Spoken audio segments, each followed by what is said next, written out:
Hi everyone, I'm really sorry about the delay. We're looking forward to starting the session. Thank you all for coming. I'm really excited to have Simon Casson here today. He's going to be presenting to our Southeast branch webinar. We'll have some questions at the end, so if you put your questions in the Q&A box, we'll try and answer those. So Simon's going to talk to us about ethics, and I'm really excited about this because Simon is an expert in the field. So we'll look forward to Simon's presentation. Thank you. Thank you again. Okay, good afternoon, everyone. Hopefully you can hear me okay.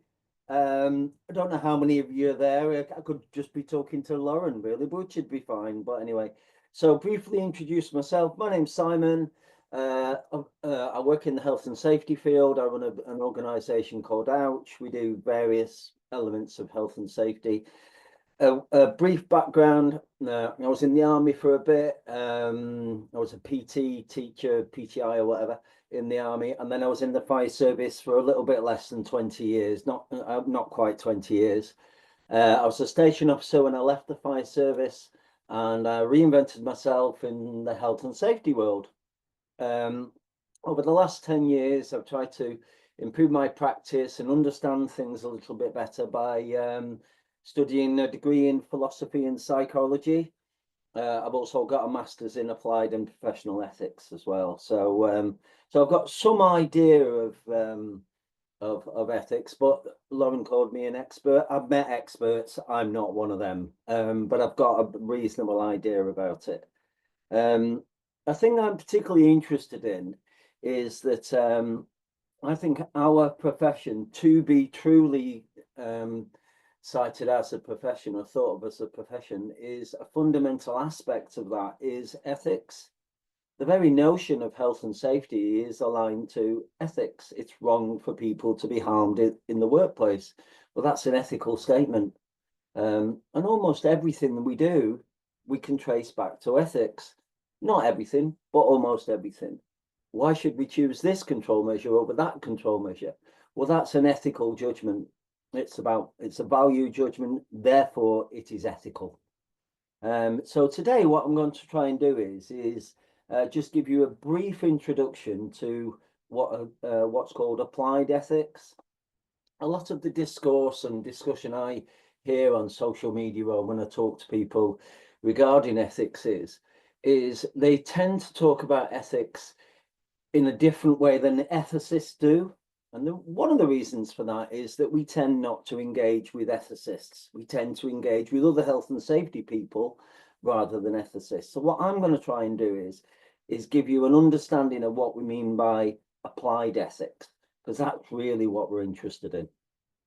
So I'm going to do that through a series of slides, and hopefully you can follow me. And if anyone's got any questions, I think you can put your hand up and Lauren will let us know about that as we're moving along. But what we'll try and do at the end is to try and get you all involved, or anyone who wants to be involved, in two important questions. Before we can really talk about ethics, what we need to be able to do is we need to understand what we mean by harm. So if you think about, as a fundamental aspect of health and safety, is we're in the business of harm prevention or reduction of the likelihood or risk of harm, aren't we? That's kind of what we do. So we need to know what we mean by harm now, because our purpose, as I've said there, is to prevent or reduce the likelihood of harm.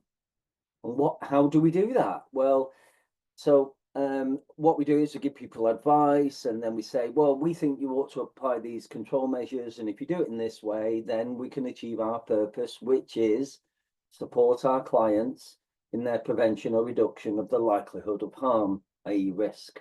That's really what we're after. That's what we're trying to achieve here. So when we say harm, generally when we look at how we do our risk assessments, we consider harm to be some form of ill health or injury. That's generally what we do.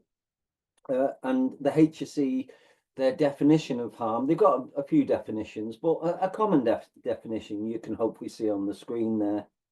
Now, as part of doing my master's, one of the things I wanted to know is were there any other concepts of harm that were perhaps non-related to health and safety, or to other examples of what we mean by harm from the health and safety executive and across the industry. And it's actually quite a difficult thing to find, to be honest. But what I did manage to find is advice from the health and safety, and what they said is, this is the bit that I put up before, but what they also said was that they've further expanded their concept of harm to be more than just physical or psychological harm. What they say is what they've said is that when we consider our approaches to risk management, what we should also think about is the ethical and economic considerations as well.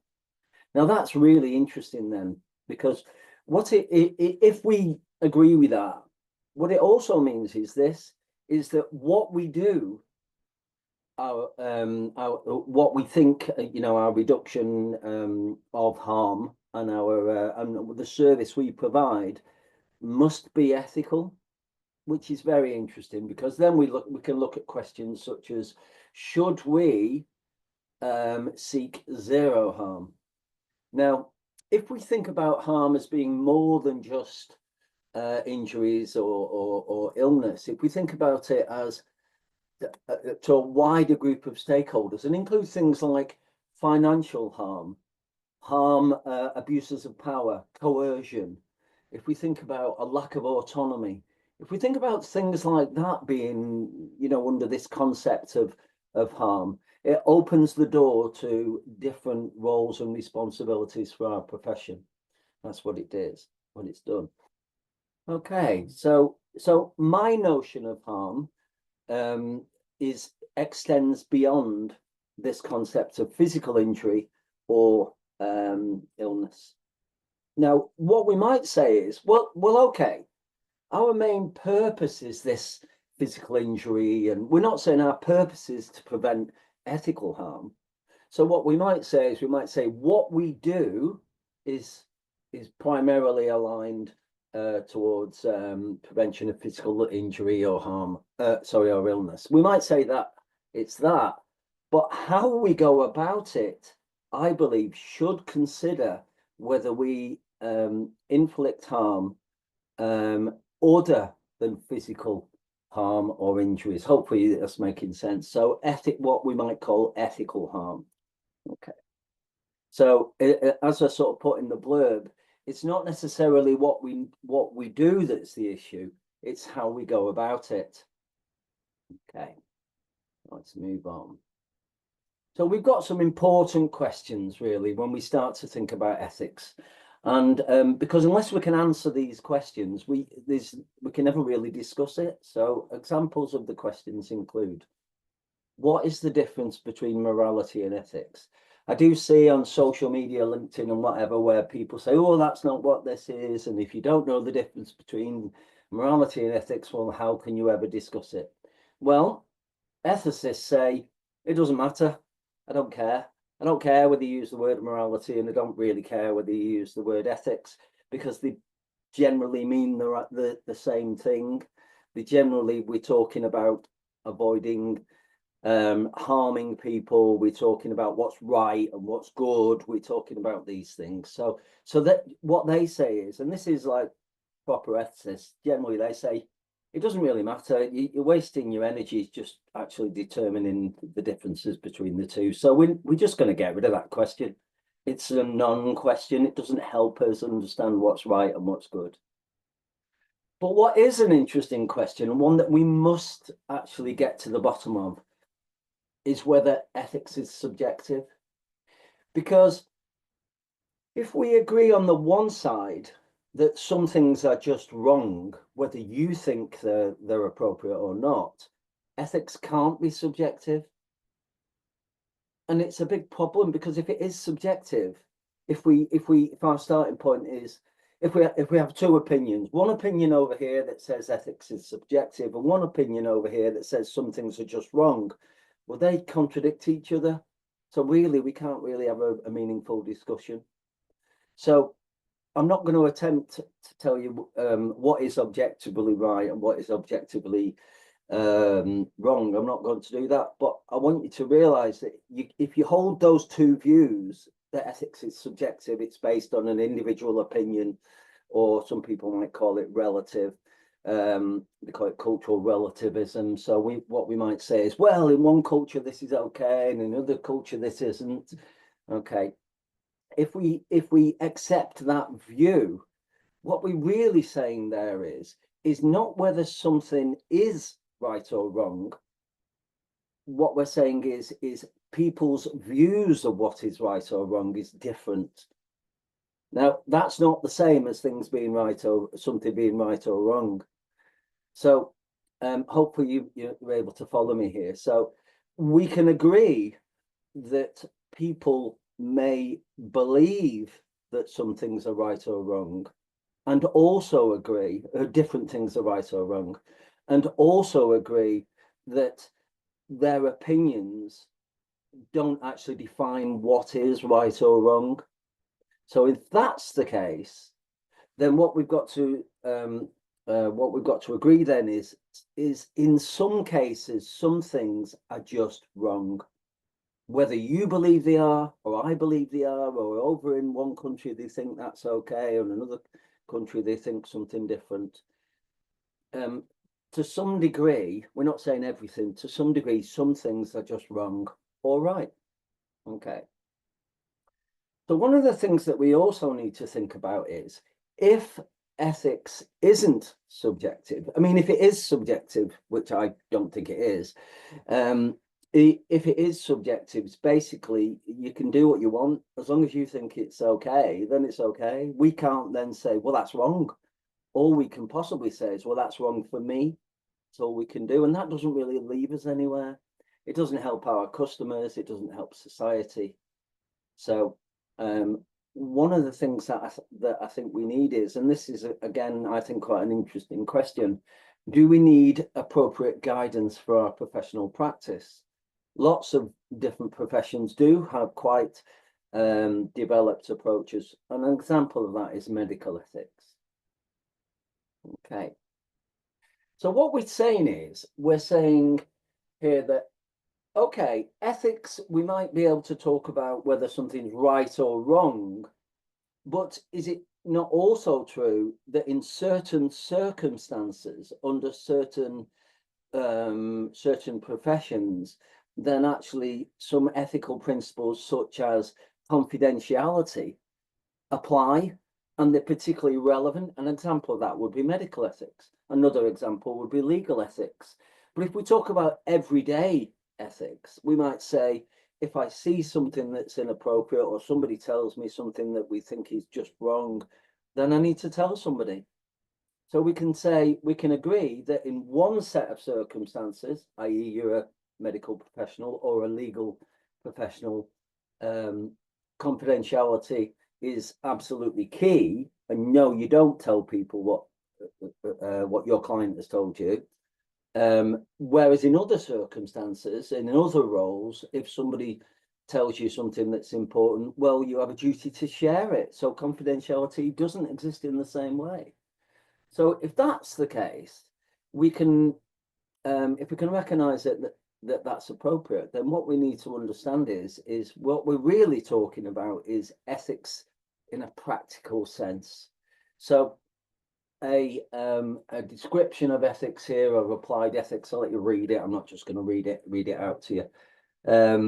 What we're really saying is, well, what is appropriate? What's right? What's wrong? What's ethical? What's moral? Any words you want to use, really, in a certain practical situation. Now, we in the health and safety world, we make decisions. We make decisions that impact other people. We give guidance that impacts other stakeholders, other people. We work for our customers, our clients, our employers. That's what we do. So do we have different duties to different people as well? In this circumstance, are we saying it's right? But in other circumstances, we might say things are wrong. So really what we're talking about here is applied ethics for people, professionals, let's say we're professionals, while we're going about and we're carrying out our purpose, what it is that we're supposed to be doing. So that's what we mean by applied ethics. And that really is what we need to talk about. It is very rare, and I'll be honest, I can't even remember a situation where somebody has made that distinction between everyday ethics, what we might call, or some people call it simple ethics, and applied ethics. They're different. Okay, so hopefully that helps. Okay, we've got other important questions. And one of them is, okay, as part of our practice then, our professional practice, to whom or what do we owe ethical obligations? And if we owe somebody something ethical obligations, what are they? These are questions that we need to be able to discuss and determine so that we can have a greater understanding of what is appropriate or not from an ethical perspective. Okay. So the first thing to say is, first one that we'll just have a little look at is to whom or what do we have ethical obligations? Now, this is a very interesting and widespread question across the world of ethicists. And to make it simple today, we're not going to get involved into all these sort of deep philosophical questions. We're not going to do that. But what we are going to do is we're going to understand that to say that we have ethical obligations, we have to first determine to whom or what has something that has moral standing, something that is worthy of ethical moral consideration. And like I say, to make it simple today, what we're going to say is we're going to say people. Or, there's plenty of discussion about whether the environment holds moral standing or whether all of the creatures on the planet do and things like that. I mean, do we have moral obligations to people who haven't been born yet? I mean, these are all questions that ethicists are trying to work out and discuss along the way. But for today, what we're going to really say, just to keep it nice and simple, we're going to determine ethical obligations for people because we believe that people have moral standing. They're moral entities that are worthy in some way and for some reason for us to act ethically and morally towards them. Okay. Now, if we agree with that, then what that means is that we have to consider, okay, how people may be affected or the impact of our decisions and actions. So what sort of impact could it have on, as it says there, and we've said people, we believe people have some form of moral standing, and we'll call them stakeholders. We use the term stakeholders. I hear a lot of people talk about them, and some people talk about things like stakeholder management and things like that. But it's not quite as simple as it may originally appear. So we could say we can have a form of stakeholder management that says we have to think about the effects or the impact of our decisions. We have to think about it, but we don't have to do anything about it. So thinking about it's fine, but it's not really what we mean when we're talking about moral standing, I don't think. What we have to also do is adjust our actions and our decisions in line with the impact or effect on people, our stakeholders. So one of the first things that I'd like you to do when you're thinking about your health and safety interventions or advice or whatever is, who does it affect?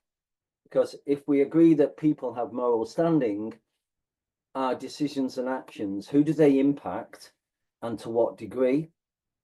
That's one of the first things you need to consider. Okay, so there's different explanations of what we mean by a stakeholder, but if we might go for things like this.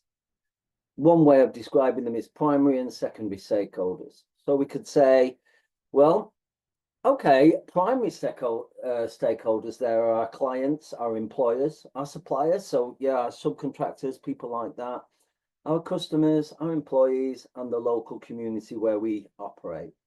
All right, that seems quite reasonable. Yeah, they are moral entities, therefore worthy of moral consideration when we're thinking about our decisions and actions. That's what we're saying when we do that.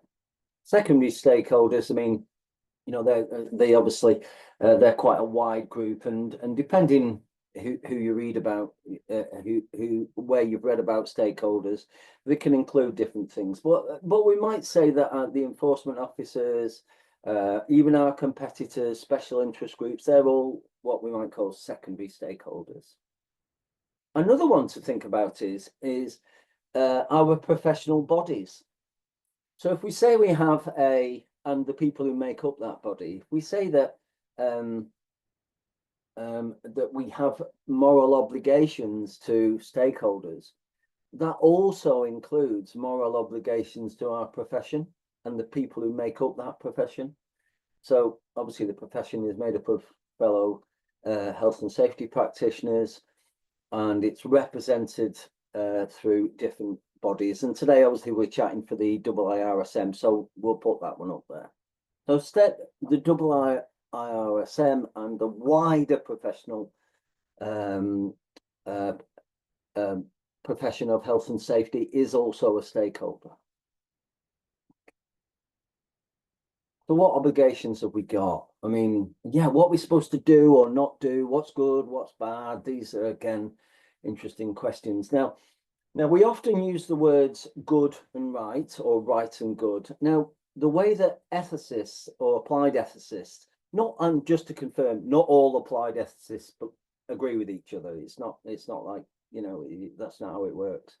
But a general understanding is something is right.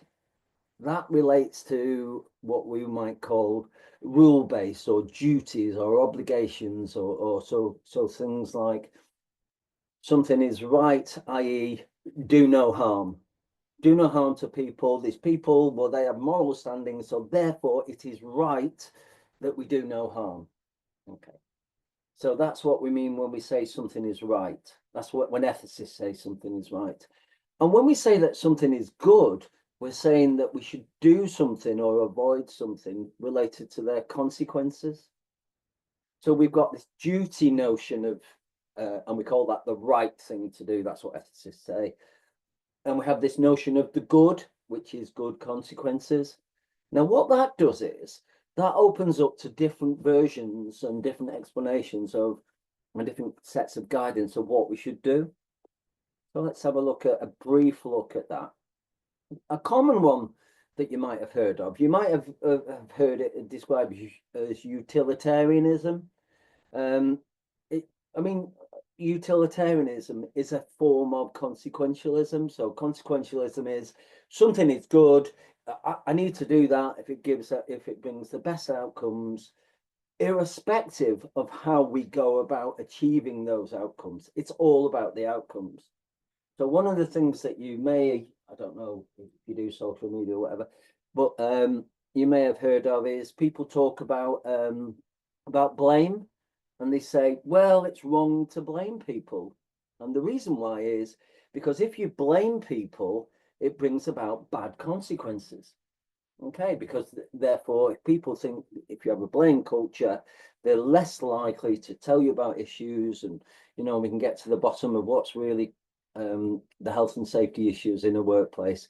So therefore, what we should do is avoid blame, because doing so gives us good consequences. Now that's fine to say that, but one of the things that consequentialism also allows us to do is to say, if blaming gives us better consequences, we should blame. That's what we should do. And if that is the case, we can see that there can be an issue with consequentialism. The problem with it is that it can actually permit any behavior as long as good consequences come out the other end. Now, the thing with that is, if we agree that there are some things that we really shouldn't do, they just, you know, we really shouldn't do that. If that's the case, then consequentialism on its own doesn't really help. because it's not about what we do, it's about the outcomes of what we do. So consequentialism, we shouldn't disregard it, but it's on its own, it's probably not going to really achieve what we mean when we think about being ethical or moral or whatever, however you describe it. Another common one is what's called deontological approaches. So when I was telling you about the right and the good, ethicists would say the good is what we do brings about good consequences, therefore it's good. And the right are things that are duty-based, things that we should do, even if it brings the consequences, the outcomes are not good. You have to do that, or you mustn't do that, because that's just wrong, irrespective of the consequences. So these are two common approaches. There are others, but these are perhaps the most well-known. So just a bit more information on these two. So we might say, well, yeah, we appreciate that what we're going to do when we're thinking about our control measures, we appreciate that, it does have an impact, whether it be a financial impact or maybe impact the autonomy of the people who we're forcing to follow our control measures. But it doesn't matter. It doesn't matter, because all that really matters is the end justify the means. So the work is safe. How we ensure the work is safe and the advice we're given we're not bothered. It doesn't matter. That's what consequentialism would say. As long as it's safe, doesn't matter how you do it. So as I've sort of repeated myself there, so really consequentialism is saying, well, you can be coercive, you can be prescriptive, you can actually act in any way that you like, as long as the work is safe. It doesn't matter. Whereas deontological approaches have a different view. And they say that, well, okay, there are some things that are just wrong, and we have a duty to avoid acting in that way or making decisions that are going to lead to certain making decisions where we're maybe focusing on the consequences rather than the individual rights or our obligations. Okay, so it's about duty and obligations. And as I said, it doesn't matter whether the outcome is good or bad. What does matter is the way that we go about doing it. Okay. So what we're saying there is, yeah, okay, maybe if we were, abusing our power or coercive or putting in really quite sort of difficult rules for people to follow, that's going to have an impact on their overall well-being. Well, no, that's not right. No, you can't do that. The ends don't justify the means. Okay. So that's what a deontological approach would focus on, duty-based. Now, what we need to think about is, because, some of you will make some very important decisions on a daily basis and, that have a real impact on other people. So what have we got to guide us? What have we got to, how do we know if we agree, which I don't know if you do, if we agree that actually some things are just wrong, if we agree with that, then we're also agreeing that ethics isn't completely subjective. And if that's the case, then what we're saying is when we're carrying out our professional duties, we're going to need some guidance and an understanding. My own opinion isn't going to be good enough. That's what we're saying. So the classic one, and the one that's been around perhaps the longest and is the most developed, is medical ethics. And medical ethics is something that I think we all have some understanding of. If you go to see the doctor and you say, well, I've got a bit of something going on here, a bit of a rash here or something like that, you need to be absolutely confident that that doctor isn't going to tell anybody about our conversation. Medical ethics also talks about that we should try to do good. They call that beneficence as well. Medical ethics says that we need to be just in our allocation of resources, and we need to treat people fairly, and we don't care your background or your gender or anything like that. We're going to treat you fair. Everyone is treated equally and fairly. Okay. And they have these four main pillars. And the interesting thing here is it doesn't matter which company you work for. If you are somebody who works in the medical profession, these pillars apply across all medical professions. That's medical professionals. And one of the problems we've got in our industry is that we don't have a set of these pillars. We don't have them.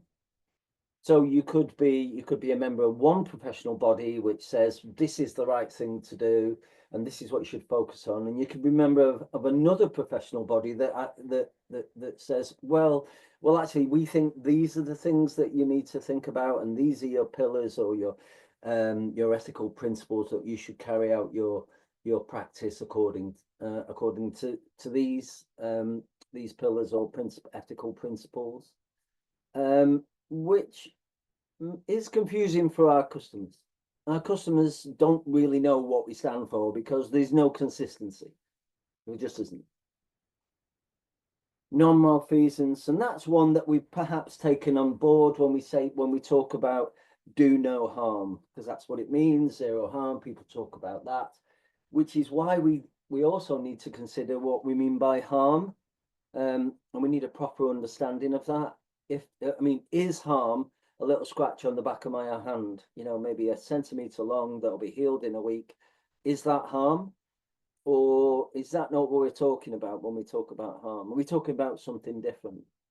What if we put in a control measure, and the control measure means that I've got to send all my engineers on a training course, which actually won't impact safety, but to get the contract, I have to have these certificates. So is that harm? Well, you can definitely say it's harmed me and my colleagues because we've had to spend money that we really shouldn't need to spend. A perfect example is this. I hear quite commonly that people will say, if you want to work on this site, you have to have an asbestos awareness certificate.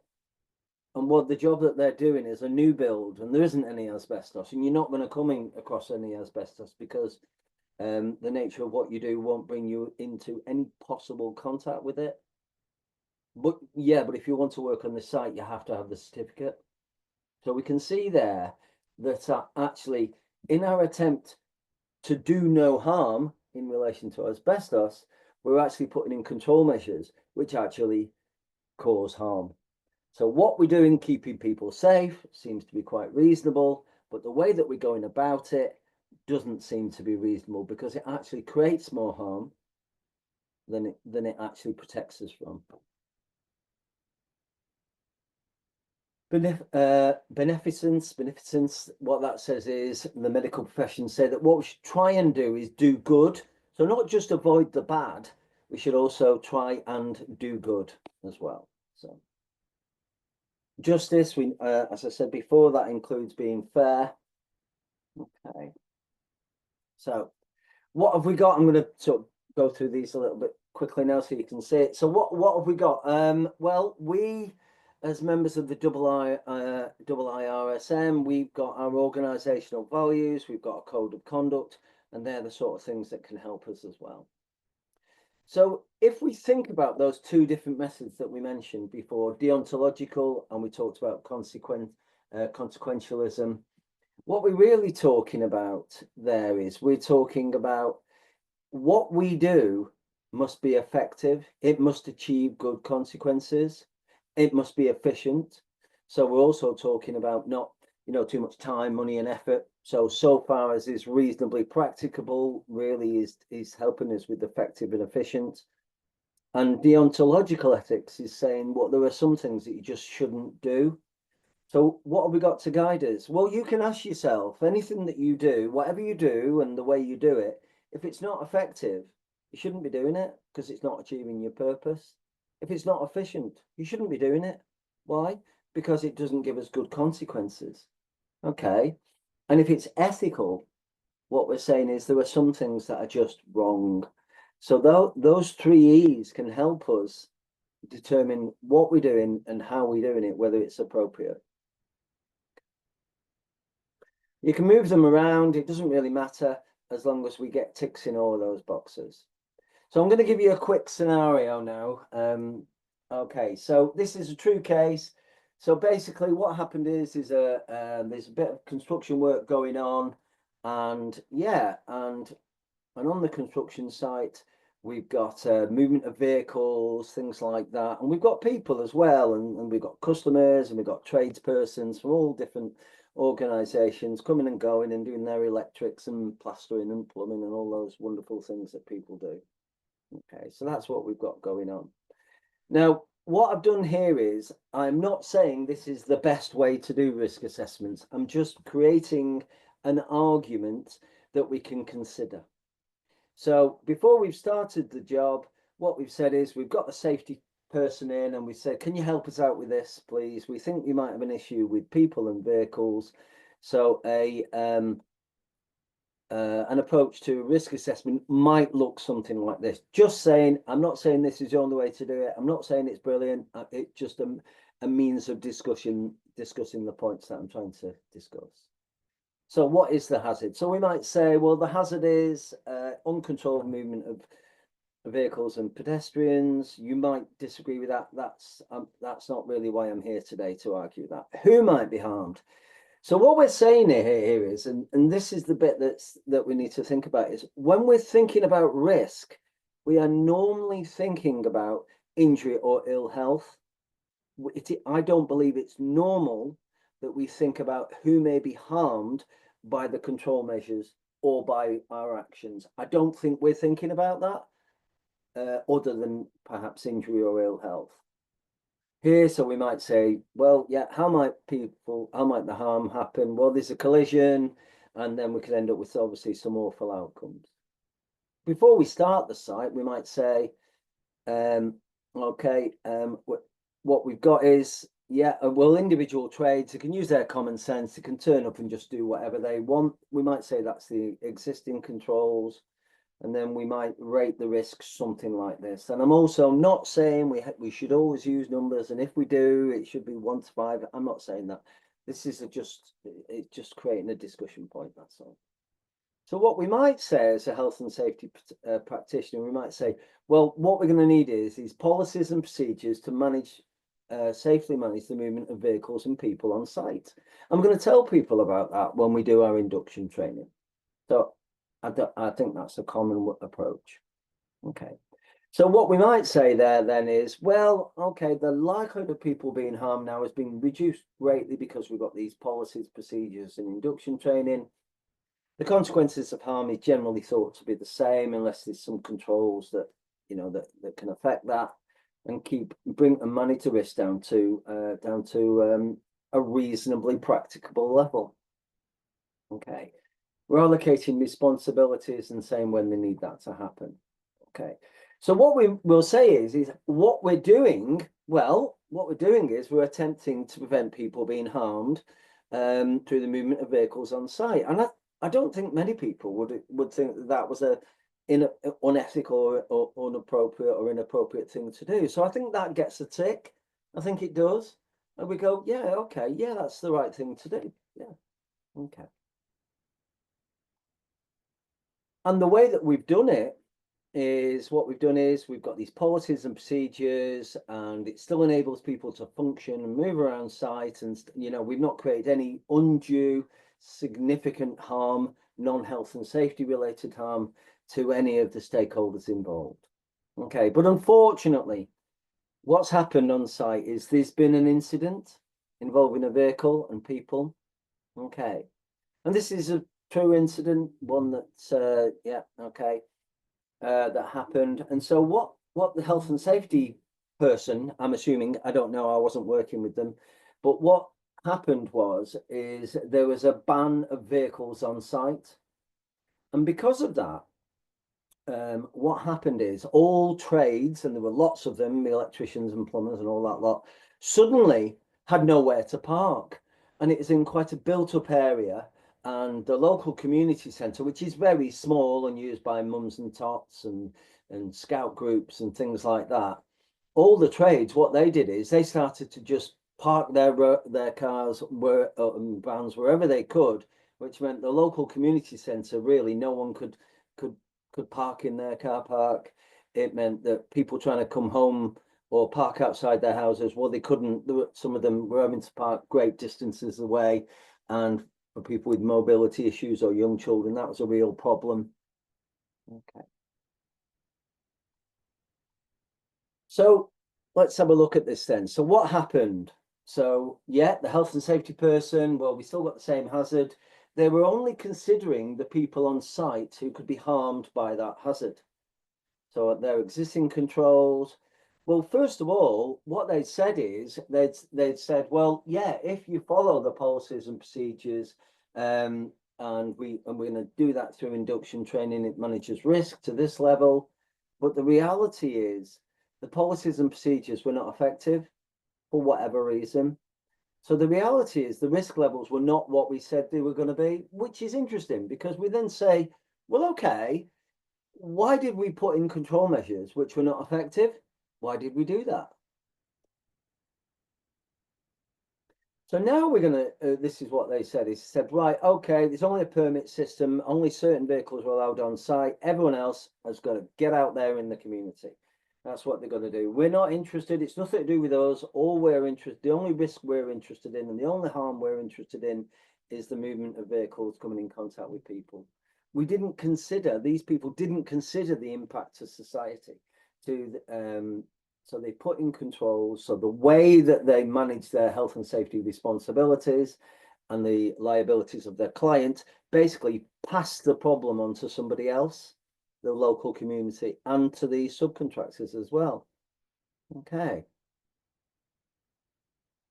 So what we're doing, we could say, well, what we're doing is we're trying to protect people from harm from vehicles. Well, that seems reasonable.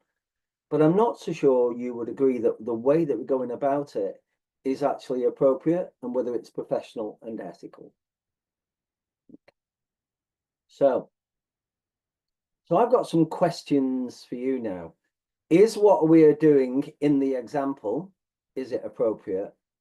And is the way we're doing it appropriate? So that's the questions I've got from you. So I'm going to come out of my presentation now and hopefully I'm going to stop that, and hopefully I can see you lot if there's anyone there, and yeah, and you can help me with those questions. Is that okay, Lauren? You won't be able to see anyone, Simon, but they can see you. Yeah, Okay. so if you want to open up the chat box, if anyone would like to have a chat when Simon's asked his questions, you can raise your virtual hand. And so my two questions, just to confirm, or you could speak, please let them speak. It'd be nice to speak to people, even if you can't see them. Yeah, if somebody wants to say, Simon, you're talking nonsense or whatever, that's great. I don't mind that at all. Or, yeah, all right, what about this? So the questions I'm really interested in, do you agree that actually what we're doing, managing the movement of risk relating to movement of vehicles and people on site, do we think that's ethical? And the second question is the way that we're going about it, do we think that's ethical? Does that really consider stakeholders and the ethical implications of the way that we're managing risk? So that's the question for you, really. So I'd love to hear if anyone has an opinion. I think there's some people in the chat box, but if anyone wants to speak, that'd be really cool.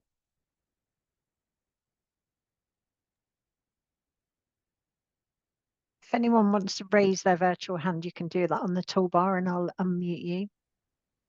So we've got Bolaji. Sorry if I pronounced that incorrectly. The second risk assessment is appropriate and ethical. That's an interesting point of view, and I'd like to know why you think saying, right, okay, you can't park on site, just go and fend for yourself. Why you think that's ethical? And I'm not saying it isn't, but I think we need to have an argument about that. I don't mean a falling out. I mean a reasonable. What are your reasons for believing that the second risk assessment is ethical? I'd love to know if anyone wants to chat. Okay, Tony, so I'm just about to allow you to talk. So if you want to go ahead now, you can unmute. Hi, Tony. Hi, Paul. Hello there. Hi, mate. Apologies, I've missed most of it. I've only just arrived, got Oh, right. trapped. But I caught the spreadsheet, the risk assessment.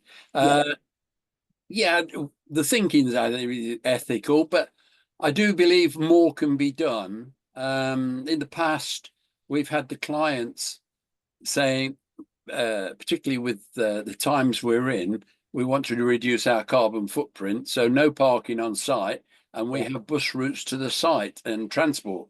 You're allowed to drop your tools off, Yeah. but you've got to leave your car at a distance, ideally at home. Yeah. We can calculate the savings, which also helps protect the local people. You've got to consider everybody outside your immediate area of the site, what their actions are in their everyday life, and the risk, especially with toddlers.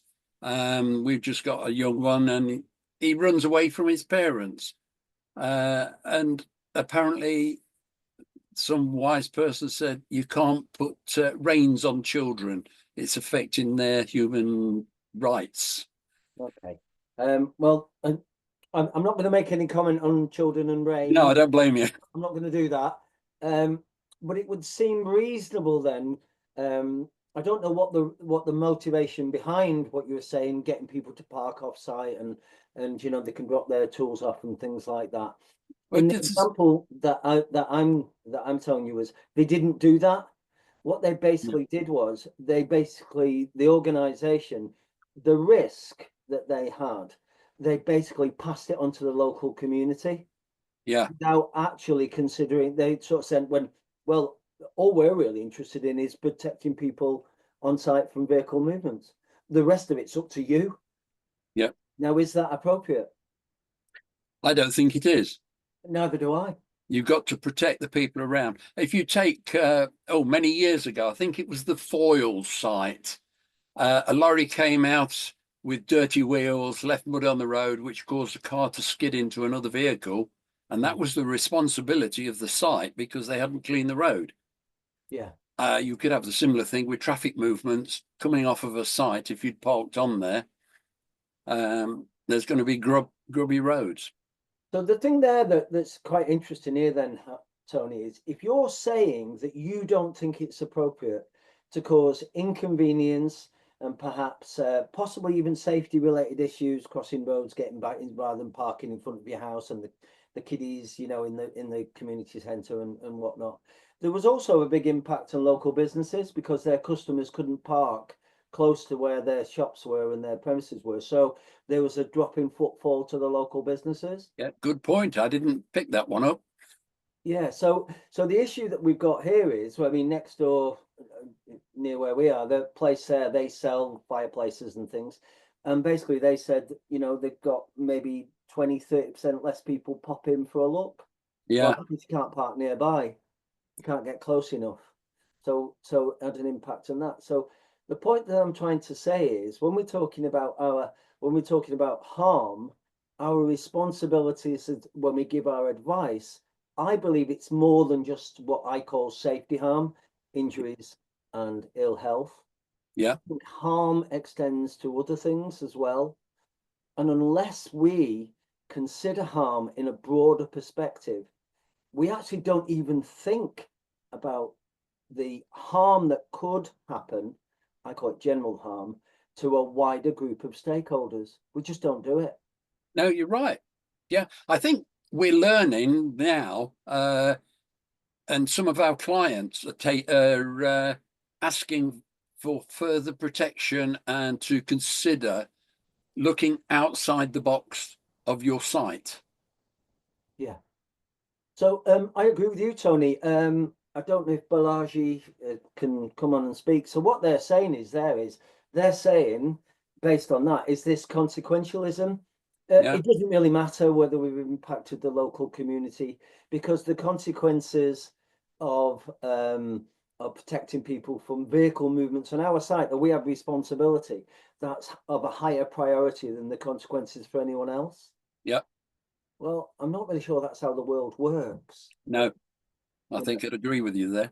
And I think sometimes we get focused on one thing without considering the impact or the effects on others. So, Tony, that's just great that you've joined in, and good luck with the grandkids and everything. And is anyone else, does anyone else think, whoa, what are you going on about, or any questions or anything? Yeah, thank you, Tony. We've got a couple of comments in the chat, quite a lot of sort of conversation going on. Ahmed has said,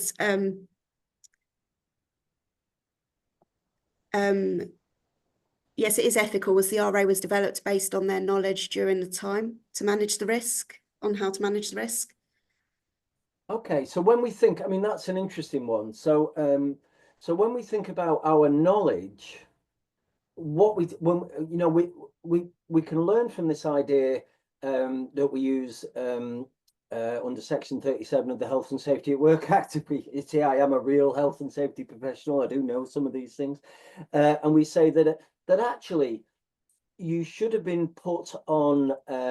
You should be aware of issues that are going to be outcomes or be that will arise whilst you're carrying out your control measures.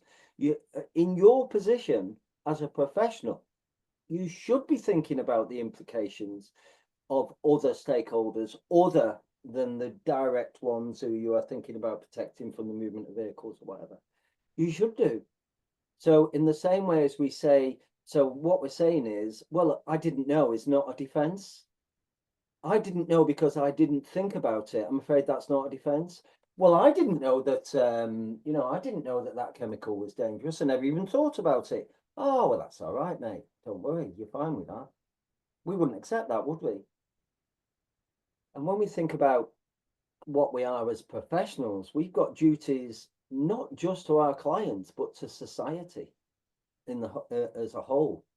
So yeah, so our responsibilities extend beyond what our client wants and our own profession wants as well. So great stuff. Thanks very much for putting it in the chat though, Balaji. That's really cool. Anybody else fancy a chat or any questions about what we've talked about?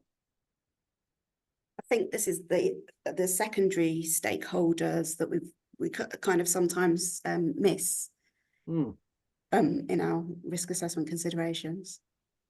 I do as well. I'll give you a classic example, Lauren. Okay. I see people out there who do the same as what I do. Yeah. A classic example is first aid training. Ouch, do first aid training. There you go.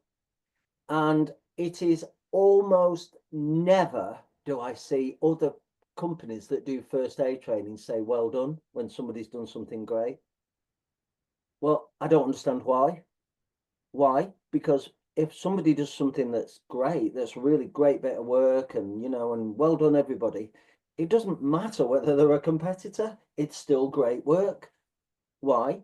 Because excellent, whether it's training or first aid support, whatever, deserves, in my opinion, recognition, whether it's a competitor of mine or not, because it's about the thing, not about whether it's going to give me more money or less money and things like that. So the thing, whether it be the health and safety standards or first aid standards, is more important than actually me, because when you're a professional, you've got to subjugate your own self-interest for the greater interest of the profession. That's part of being a professional, and I think there's a lot of discourse that we get where people are actually, they talk on social media and stuff, and there's a lot of there's a lot of positives, and I think that's great, and we need to acknowledge that. But I think our profession could be more professional, the way that we talk about fellow professionals and the way that we engage in subjects or engage in online arguments. I think the first thing we've got to be is be respectful, and we can disagree, that's fine, but we must always do that respectfully, because people have moral standing, therefore they're worthy of being treated with respect. That's one of the values of the IIRSM, and it's a common one across all professions as well. We have to be fair, we have to be just, and we need to treat people with respect, and that's all of us, with everybody else in our profession and all the people as well. So, yeah, I don't know if you agree, Lauren, but there you go. That's my view. Yeah. Oh, that's great. Thank you. I don't think we have anything more in the chat. Did anyone have any questions for Simon?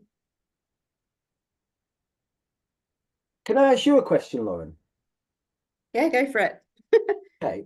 So when you, because I know you are interested in wider, many aspects of the health and safety profession, had you considered ethics for what I described as applied ethics and recognized the difference between applied ethics and other ethical theories? I've never really considered ethics in much form. Yeah. I think as part of like my bias safety work, we have a bit more ethical consideration. Obviously, things go to ethics committees, and so that's where I've sort of come into contact with it most. Yeah. I have tried to sort of implement, like you say, thinking about the harm of the consequences, and also just thinking about what we do, how we do it, is it right? Yeah. That kind of thing. But I've never really kind of labeled it as anything, if that makes sense. I'm not saying that's brilliant. Thank you. I'm not saying that all health and safety people out there are just like, shooting from the hip and I don't care about you. I'm not saying that at all. But what I'm saying is if we don't actively engage and consider who could the ethical implications of our actions, of what we do and the way that we go about it, and then we call that amoral thinking, not considering morality, the impact on others, is what's called amoral. It's not immoral, it's not necessarily bad, but as professionals we have a duty to consider the effect our advice, both what we do and how we go about it, has on a wider group of stakeholders other than our the person on site or using the machine or whatever people are doing. It's a broader picture. And once you start doing that, it opens your mind to different ideas, and it also lets you see harm in different ways. And once you start to do that, then that I think is a proper professional perspective on serving your customers and society, and that's what we need to be doing. So, there we go. Yeah, I agree. It's definitely about seeing the bigger picture and the societal impacts that we have as well now. I think that's important. Yeah. What we need to understand is we're giving a license from society to act. That's what we are. It's not our job we don't tell society you must do what we say. Society goes, well, okay, we'll accept what you do, okay, but it's a license they can take away at any time. It's not like they give it you and you have it forever.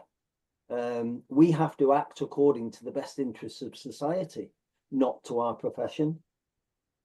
And a really interesting point, which I know you probably want to end now, but if we look at, say, for example, if we look at the medical profession, is it the medical profession duty to tell us what is right or wrong, or is it for them to provide their professional services aligned with societal values? I think it's the second, not the first. And if that's the case, it's the same for us too. It's not our job to moralize to society. It's to act according to society's values, which is a different thing. So. Yeah, that's a really good place to end. Actually, we've got a few comments in the chat. Yeah, it's the moral and ethics that matters, irrespective of the financial association. You're absolutely right, Simon. Yeah, I think that's a great place to end. Thank you ever so much for your time, Simon. Thanks, everybody. Those of you who had a chance to listen, hopefully it made any sense. And yeah, if you want to ask me any further questions, if I don't know the answer, I'll probably know someone who does. I'd just like to improve the ethical literacy of our profession, really, so we can be even better than we already are. And thanks for asking me to come along, Lauren. No, thank you for your time. And thanks everyone for coming along as well. Really great to see you all. I think there may be a feedback form that pops up when we leave the conversation. So thanks everyone, and have a good rest of your day. Take care. Okay, Bye. bye.